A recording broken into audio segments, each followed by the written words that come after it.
Hello students, chapter number 13 માં આપણે 3 videos complete કરી દીધા છે.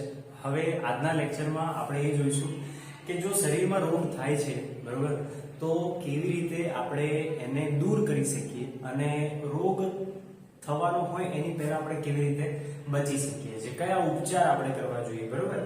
તો સૌથી પહેલો ટોપિક જે આપણે જોવાનો છે એ છે કે ઉપચારના સિદ્ધાંતો, કેવી રીતે ઉપચાર આપણે કરીએ છીએ. તેના આગળ આપણે જોવાનું છે કે સૂક્ષ્મજીવો આપણે કેવી રીતે મારી નાખીએ છીએ, મતલબ ઉપચારના સિદ્ધાંતની અંદર જ આવી ગઈ. રોગ અટકાવવાના સિદ્ધાંત, રોગ થાય જ નહીં એવું શું કરી શકીએ, અને લાસ્ટ બે ટોપિક છે કે રોગ પ્રતિકારકતા કોઈની અને રસીકરણ એટલે શું. બહુ મસ્ત ટોપિક છે. ઓકે, તો ઉપચારના સિદ્ધાંતો. હવે ઉપચારના સિદ્ધાંતો એટલે એમ કે ભાઈ તમને જો તકલીફ થઈ તો તમે કેવી રીતે સારવાર મેળવશો. દેખો, આપણને રોગ થયો હોય, બરાબર, તો આપણે જનરલી જો જે પણ કાર્યો કરીએ છીએ એને બે વર્ગની અંદર વર્ગીકૃત કરી શકીએ. સૌથી પહેલું વર્ગીકરણ શેમાં થઈ શકે કે આપણે શું કરીએ, કાં તો રોગની અસરને ઓછી કરી નાખીએ. માથું દુખે છે, સૂઈ જાઓ, રોગની અસર કેવી થઈ ગઈ, ઓછી થઈ ગઈ, બરાબર. તાવ આવ્યો છે, દવા લઈ સૂઈ જાઓ, રોગની અસર કેવી થઈ ગઈ, ઓછી થઈ ગઈ.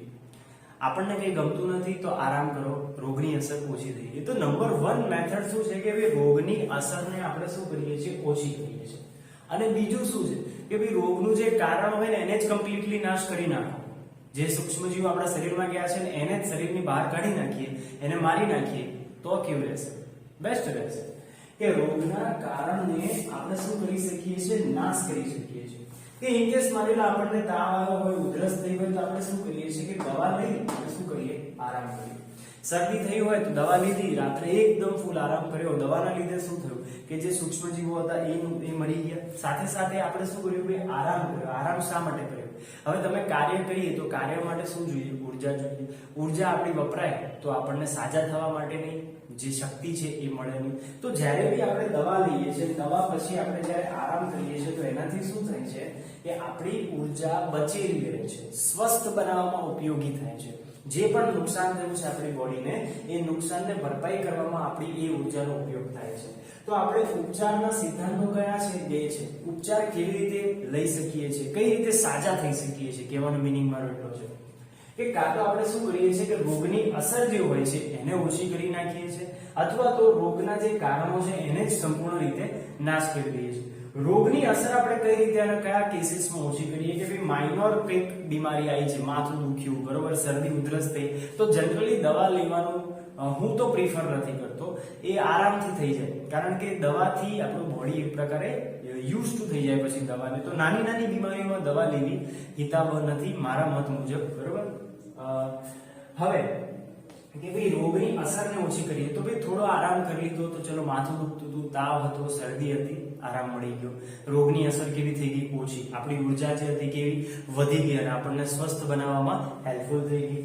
બીજો શું રીઝન છે કે રોગના કારણનો જ નાશ કરો. હવે માની લો મોટા જે રોગ હોય છે કે કેન્સર છે, ડેન્ગ્યુ છે, મેલેરિયા છે, તો એમાં એકલો તમે આરામ કરો તો એ ના ચાલે. એના માટે તમારે દવા લેવી જ પડે.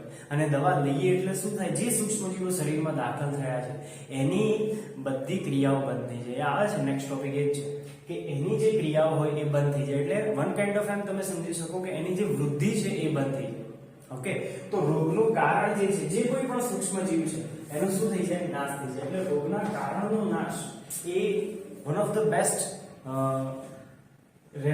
શું કહેવાય, વન ઓફ ધ બેસ્ટ આપણે કહીએ કે ઉપાય છે, બરોબર, રેમેડી છે.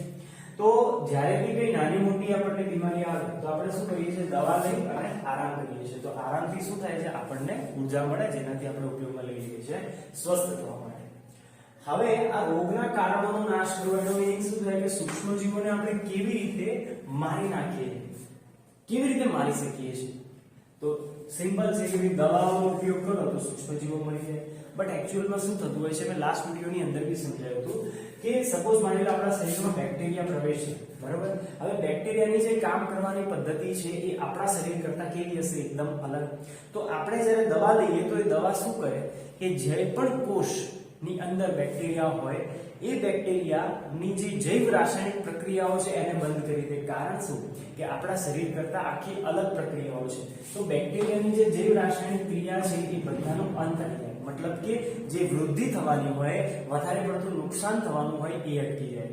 એટલે આવી દવાઓને આપણે શું કહીએ છીએ? એન્ટીબેક્ટેરિયલ અથવા તો એન્ટીબાયોટિક દવાઓ તરીકે ઓળખવામાં આવે છે, જે શું કરે છે કે જૈવ રાસાયણિક પ્રક્રિયાઓ છે બેક્ટેરિયાની એ બધી જ બંધ કરી દે છે. હા, એન્ટીવાયરલ દવાઓ બનાવવી બહુ મુશ્કેલ છે, જે તમારી ટેક્સ્ટબુકમાં પણ આપ્યું છે અને મેં લાસ્ટ લેક્ચરમાં પણ સમજાવ્યું હતું કે વાયરસ જે છે એ યજમાન કોષોની અંદર વૃદ્ધિ પામે છે, એની પાસે પોતાના કોઈ આવા કોષના સંસાધનો હોતા નથી, એટલે એને આપણે મૃત અથવા તો મારવો થોડો ઘણો મુશ્કેલ છે અને એટલા માટે જ એન્ટીવાયરલ દવાઓ બનાવવી પણ મુશ્કેલ છે, ખરીદવી પણ એટલી જ મોંઘી હોય છે. ઓકે, સો સૂક્ષ્મજીવોને આપણે ઉપચારનો જે સિદ્ધાંત છે કે ભાઈ કારણનો જ નાશ કરી દઈએ તો દવાઓની મદદથી આપણે એ ક્રિયા કરીએ છીએ. જે પણ જૈવ રાસાયણિક પ્રક્રિયા હોય છે એનો શું થઈ જાય છે? અંત થઈ જાય છે. બરોબર? હવે આ તો વાત થઈ કે ભાઈ રોગ જો શરીરમાં થયો હોય તો એને અટકાવી આપણે આ રીતે શકીએ. બરોબર? પણ એવું બને કે રોગ શરીરની અંદર દાખલ જ ના થાય તો એવું કઈ રીતે થઈ શકે? તો એ આપણા છે કે રોગ અટકાવવાના સિદ્ધાંતો કે કયા એવા પગલા આપણે લેવા જોઈએ કે જેથી રોગ અટકી જાય. તો સિમ્પલ એન્ડ સોબર, અત્યારે કોરોના વાયરસ ચાલી રહ્યો છે. સપોઝ કે તમારા ફ્રેન્ડ સર્કલમાંથી કોઈ એક ફ્રેન્ડ ને કોરોના પોઝિટિવ આવે, બરોબર? તો આપણે શું એની નજીક જઈશું? ફ્રેન્ડશિપ આપણે નિભાઈશું? જો તમને ઈચ્છા હોય કે કોરોના વાયરસ મારે બી મારા શરીરમાં દાખલ કરાવવો છે તો આપણે જઈએ.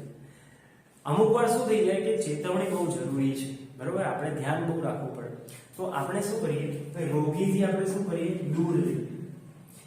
અને ડોક્ટર્સને પણ જ્યારે નજીક રહેવાનું, એમને તો જો કે એમની ડ્યુટી છે એટલે એમને નજીક રહેવું પડે, પણ છતાં તમને ખબર હશે પીપીઈ કીટ અત્યારે એ લોકો યુઝ કરે છે અને ઘણા ટાઈમથી ઇન શોર્ટ તમે ડોક્ટર્સની પાસે માસ્ક હંમેશા જોયું હશે, હંમેશા ગ્લવ્સ જોયા હશે, બરોબર?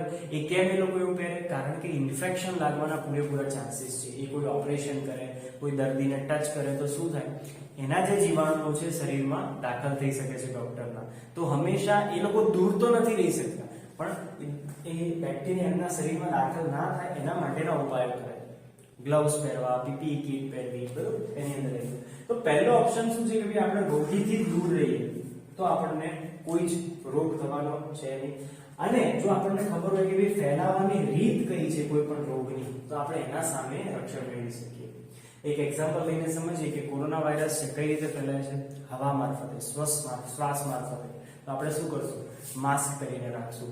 ટચ ક્યાંય નહીં કરીએ. આપણા હાથ દ્વારા ટચ થાય, આંખો મારફતે, નાક મારફતે, મોઢા મારફતે, ગમે ત્યાંથી આપણા શરીરની અંદર દાખલ થાય છે, બરોબર? તો આપણને ખબર છે કે ભાઈ એ ફેલાય છે કઈ રીતે, તો મારે એવી રીતો જાણવી પડે, એના પ્રમાણે મારે પ્રોટેક્શન કરવું પડે. ફેલાવાની રીત મને ખબર છે તો શું કહેવાય, આપણે નાક ઉપર માસ્ક પહેરીને ફરો, હાથમાં ગ્લવ્સ પહેરીને ફરો. આ બધા ઓપ્શન્સ છે. જો ફેલાવાની રીતની જાણકારી હોય તો, જો પાણી દ્વારા ફેલાતો હોય તો હું ચોખ્ખું પાણી પીશ, બરોબર? આ બધી મેથડ્સ છે કે જો ફેલાવાની રીત આપણને જાણકારી ખબર છે કે કઈ રીતે ફેલાય છે, બરોબર? સૂક્ષ્મજીવો દ્વારા ફેલાતો હોય, પ્રજીવો દ્વારા ફેલાતો હોય, બરોબર? તો હું શું કરું? એવી જગ્યાએ ના જઉં કે જ્યાં પ્રજીવોનો ઉપદ્રવ હોય, બરોબર? કે ભાઈ માની લો એવી ગંદી જગ્યાનું પાણી ના પીવું, એવી ગંદી જગ્યાએ રહું નહીં, ભીડમાં ના રહીએ આપણે, રાઈટ? આવા બધા ઓપ્શન્સ છે કે જ્યારે બી આપણને ખબર હોય કે રોગ કઈ રીતે અટકી શકે છે, એની રીતોની જાણકારી બહુ જરૂરી છે. તો અને તો જ આપણે એ વસ્તુને સ્ટોપ કરી શકીએ. અધરવાઇઝ મને ખબર ના હોય કે કોરોના વાયરસ કઈ રીતે થાય છે અને હું ભીડમાં ફરફર કરું માસ્ક વગર, તો પોસિબિલિટીઝ છે કે બીજા દિવસે જ મને કોરોના વાયરસ પોઝિટિવ કેસ મારો આવી જાય, રાઈટ? સો જાણકારી અમુક બેઝિક તો બહુ જરૂરી છે. કમળો કઈ રીતે થાય, ટાઇફોઇડ કઈ રીતે થાય, કોલેરા કઈ રીતે થઈ શકે છે, ક્ષય કઈ રીતે થઈ શકે છે, અમુક જાણકારી આપણને જો હોય તો આપણે એની સામે ડોક્ટર્સની સલાહ વગર પણ આપણે બચી શકીએ છીએ, બરોબર? રોગ અટકાઈ આ રીતે શકાય.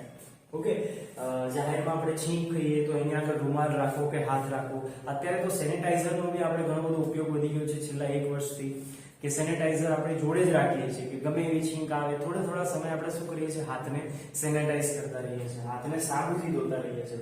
શા માટે? કેમ કે આપણને ખબર છે કે કોરોના વાયરસ આ રીતે ફેલાય છે. એના જે પણ જીવાણુ આપણા શરીરમાં હોય તો શું થઈ જાય? મરી જાય. એડવર્ટાઇઝમેન્ટ નહીં આવતી અમુક શું કહેવાય સાબુની એની કે 99.99% જર્મ્સ को किल कर देता है, मार देता है. પછી અમુક ક્રિએટિવ એડવર્ટાઇઝમેન્ટ આવે છે કે તેરા સાબુન સ્લો હે क्या, પેલા આગળ વ્યક્તિનું નામ મને યાદ નહીં આવતું પણ તમે લોકોએ જોયેલી જ હશે કે તેરા સાબુન સ્લો હે क्या, બટ એકચ્યુઅલમાં સ્લો હોવો જરૂરી છે. હવે રિસર્ચમાં બહાર આવ્યું કે તમારે મિનિમમ 20 કે 30 સેકન્ડ સુધી તો હાથ ઘસીને ધોવા જ જોઈએ. 2 સેકન્ડમાં હાથ ઘસી નાખો તો એનો કઈ મતલબ નથી, રાઈટ? તો એકચ્યુઅલમાં ક્રિએટિવ એડવર્ટાઇઝમેન્ટ બનાવવામાં થોડું મિસલીડ થઈ જાય છે. આપણે એનાથી મેળવ્યા નથી, પણ આપણને એ ખ્યાલ હોવો જોઈએ કે ફેલાવવાની રીત કઈ છે. ઓકે, હવે જો માની લો એવા રોગ હોય તો જનરલી આ રસીકરણ, આ ટોપિક, આનો મતલબ શું થાય? રસીકરણ અત્યારે ખાસ ચાલી રહ્યું છે, વેક્સિનેશન. હમણાં રિસેન્ટલી ન્યૂઝની અંદર આવ્યું હતું કે 45 પ્લસ જેની ઉંમર હોય એમને રસીકરણ કરવાનું ચાલુ કરી દીધું છે. તો આપણા બોડીની અંદર શું થાય છે? જો કે જ્યારે બી કોઈ રોગ આપણા શરીરમાં દાખલ થાય, સૌ પ્રથમ માની લો જેવી રીતે કોરોના વાયરસ અત્યારે દરેકના શરીરમાં દાખલ થયો છે, તો આપણા શરીરનું નેચરલ સ્ટ્રક્ચર કઈ રીતનું છે કે આપણે એ રોગ સામે આપણી જે પ્રતિકારક શક્તિ છે એ એની સામે લડવા માટે શું ઉત્પન્ન કરશે? એન્ટીબોડી ઉત્પન્ન કરશે. શું ઉત્પન્ન કરે છે? એન્ટીબોડી ઉત્પન્ન કરે છે. ધ્યાનથી સમજો કે જે કોઈ પણ રોગ આપણા શરીરમાં દાખલ થાય એટલે આપણું શરીર કે ભાઈ આ રોગ તો પહેલી વખત આવ્યો છે, ઓકે ચલો એન્ટીબોડી ઉત્પન્ન કરો. આપણી જે રોગ પ્રતિકારક શક્તિ છે એ સિગ્નલ આપે છે દરેક કોષોને, ભાઈ એન્ટીબોડી ઉત્પન્ન કરો, એન્ટીબોડી ઉત્પન્ન કરો, કે જેથી આપણો રોગ આપણે એની સામે શું કરીએ? લડી શકીએ. બરાબર? હવે આ એન્ટીબોડી આપણા જીવનમાં હંમેશા માટે, એવું નહીં કે એક વખત ઉત્પન્ન થયા તો પૂરા થઈ જશે અમુક સમય પછી, હંમેશા માટે રહે. તો જ્યારે બી ફરીથી કોઈ એકનો એક રોગ બીજી વાર આપણા શરીરમાં દાખલ થાય તો આપણે એ એન્ટીબોડી લડી શકીએ. હવે આ રસીકરણ એટલે શું થાય છે? કે અત્યારે રસીકરણ એટલે શું કે જે મૃત કોષો હોય, દેખો રોગ કોઈને કોઈ સૂક્ષ્મજીવ ઉત્પન્ન કરે છે, બરોબર? રોગ કોના દ્વારા ઉત્પન્ન થાય? કોઈને કોઈ સૂક્ષ્મજીવો દ્વારા ઉત્પન્ન થાય છે, બરોબર?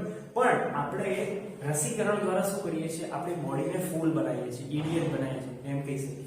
કઈ રીતે? તો કે જે પણ મૃત કોષો હોય ને એ મૃત કોષો આપણા શરીરમાં દાખલ થાય એટલે આપણું જે રોગ પ્રતિકારક સિસ્ટમ છે, ઇમ્યુનિટી સિસ્ટમ જે છે, ઇમ્યુન સિસ્ટમ આપણે એક્ટિવ થઈ જાય. એટલે એ ભલે મૃત કોષો હોય છતાં શું કરશે? એન્ટીબોડી ઉત્પન્ન કરવાનું ચાલુ કરી દેશે. કે ભલે આ મૃત કોષો છે પણ શરીરના બહારના જે નથી કામના જે કોષો છે એ દાખલ થયા, જે મૃત કોષો એટલે એન્ટીબોડી ઉત્પન્ન થશે. પણ આપણા શરીરને ખબર જ નથી કે આ મૃત કોષો છે એટલે શરીરને નુકસાન તો થવાનું નથી, પણ આપણને શું થઈ ગયો? એક ફાયદો થઈ ગયો. બે ચલો આપણને જો કોરોના વાયરસના જે લક્ષણો છે એમાં ઇનકેસ માનેલો સૂક્ષ્મજીવો દાખલ થવાનો ટ્રાય કર્યો તો આપણી પાસે ઓલરેડી એન્ટીબોડી છે. એવું દરેક રોગ માટે થઈ શકે છે. એટલે એન્ટીબોડી ઉત્પન્ન થઈ ગયા તો આપણને ફાયદો થઈ શકે છે. બીજી એક વસ્તુ શું છે? આપણે રોગને કઈ રીતે અટકાવી શકીએ છીએ? By increasing our immunity. આપણે આપણી રોગ પ્રતિકારકતા વધારીને આપણે શું કરી શકીએ છીએ? રોગ સામે રક્ષણ મેળવી શકીએ છીએ. રોગ પ્રતિકારકતા વધે કઈ રીતે? તો આપણું શરીર શેની પર ચાલે છે? ખોરાક ઉપર. જો સારો ખોરાક લઈશું, વિટામિન સી બહુ જરૂરી છે રોગ પ્રતિકારક શક્તિ વધારવા માટે, બરોબર? તો એવું રિફર કરવામાં આવ્યું છે કે ભાઈ લીંબુ શરબત વધારે પીવો, ખાટા ફળોનો તમે જો વધારે પડતું સેવન કરો તો સારું છે તમારા માટે. વિટામિન સી ની મદદથી રોગ પ્રતિકારક શક્તિ ઘણી વધે છે. તો આ એક રીત છે કે જેના દ્વારા આપણે રોગોને આપણા શરીરમાં દાખલ થતા અને જો દાખલ થયા હોય તો એનો ઉપચાર આપણે આ રીતે મેળવી શકીએ. ચેપ્ટર નંબર 13 જે છે એ આપણું અહીંયા કમ્પ્લીટ થાય છે, બરોબર? હવે આપણે નેક્સ્ટ વિડીયોથી એક ન્યૂ ચેપ્ટરની સાથે મળીશું. ત્યાં સુધી થેન્ક યુ સો મચ.